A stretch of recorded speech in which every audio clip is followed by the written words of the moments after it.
नमस्कार दोस्तों, हिंदू कैलेंडर के अनुसार चैत्र माह की शुक्ल पक्ष की प्रतिपदा तिथि को चैत्र नवरात्रि का त्योहार मनाया जाएगा। इस दौरान माँ दुर्गा के 9 स्वरूपों की विधि विधान के साथ पूजा की जाती है।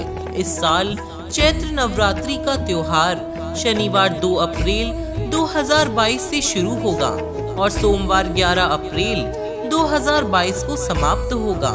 माँ दुर्गा को सुख समृद्धि और धन की देवी माना गया है। नवरात्रि के दौरान माँ दुर्गा के 9 स्वरूपों की पूजा करने से व्यक्ति की सभी मनोकामनाएं पूर्ण होती है। जो भक्त पूरी श्रद्धा से माँ दुर्गा की पूजा करता है उसे माता का खास आशीर्वाद प्राप्त होता है।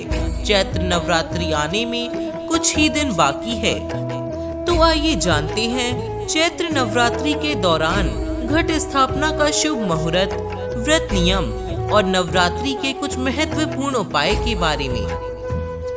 चैत्र नवरात्रि घट स्थापना का शुभ मुहूर्त सुबह 6:22 से 8:30 तक है।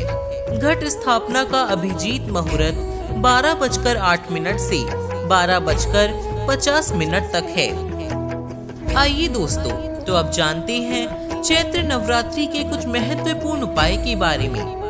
चैत्र नवरात्रि के दौरान घट स्थापना उत्तर या पूर्व दिशा में करनी चाहिए।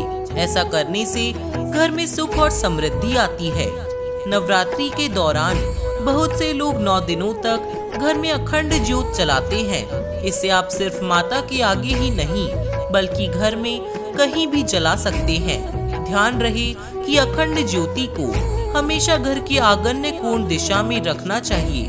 9 दिनों तक इस दिशा में अखंड ज्योति जलाने से घर में सकारात्मकता आती है।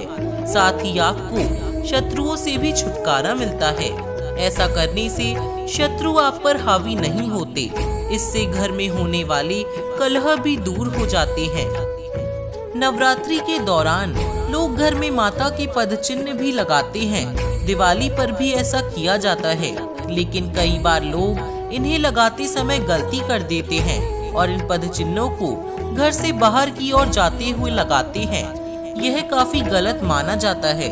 ऐसे में माता के पद चिन्हों को घर के अंदर आते हुए लगाना चाहिए। इससे आपके घर में धन का आगमन होगा। अगर आप चाहते हैं कि हर जगह आपका मान सम्मान किया जाए और आपका मन शांत रहे, तो इसके लिए नवरात्रि के दौरान घर की उत्तर दिशा की ओर ओम का चिन्ह बनाने से आपको काफी फायदा मिलेगा। ऐसा करने से आपके मान सम्मान में बढ़ोतरी होगी और मन शांत और खुश रहेगा। आप नवरात्रि के बाद भी ओम के इस चिन्ह को बनाए रख सकते हैं। नवरात्रि के अष्टमी और नवमी तिथि पर 9 कन्याओं का पूजन किया जाता है। इन 9 कन्याओं को माँ दुर्गा के 9 स्वरूपों के समान माना गया है। ऐसे में इस साल अष्टमी और नवमी तिथि पर कन्या पूजन करते समय उन्हें दक्षिण दिशा की ओर बैठाए। ऐसा करने से आपके घर में सकारात्मकता आती है और आपके मान सम्मान में भी बढ़ोतरी होती है। चैत्र नवरात्रि व्रत नियम। नवरात्रि का व्रत करने वाले व्यक्ति को पलंग की बजाय जमीन पर सोना चाहिए। अगर आप जमीन पर नहीं सो सकते तो लकड़ी के तख्ते पर सो सकते हैं। व्रत करने वाले को ब्रह्मचर्य का पालन करना चाहिए। इसके साथ ही अपने व्यवहार में क्षमा, उदारता और उत्साह का भाव रखना चाहिए। व्रत करने वाले को काम, क्रोध, लाभ और मोह से दूर रहना चाहिए।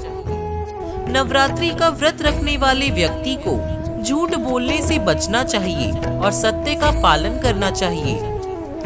व्रत रखने वाले को अपनी इंद्रियों पर काबू करना चाहिए। सभी प्रकार के तामसी भावों का त्याग करें। किसी भी इंद्री का दुरुपयोग नहीं करना चाहिए। व्रत करने वाले व्यक्ति को माँ दुर्गा की पूजा करने के बाद अपने इष्ट देव का ध्यान करना चाहिए। व्रत में बार बार जल नहीं पीना चाहिए और गुटखा, तंबाकू और मसालों का सेवन भी नहीं करना चाहिए। तो दोस्तों, हम आशा करते हैं कि हमारे द्वारा दी गई जानकारी आप सभी के लिए कार्य साबित होगी।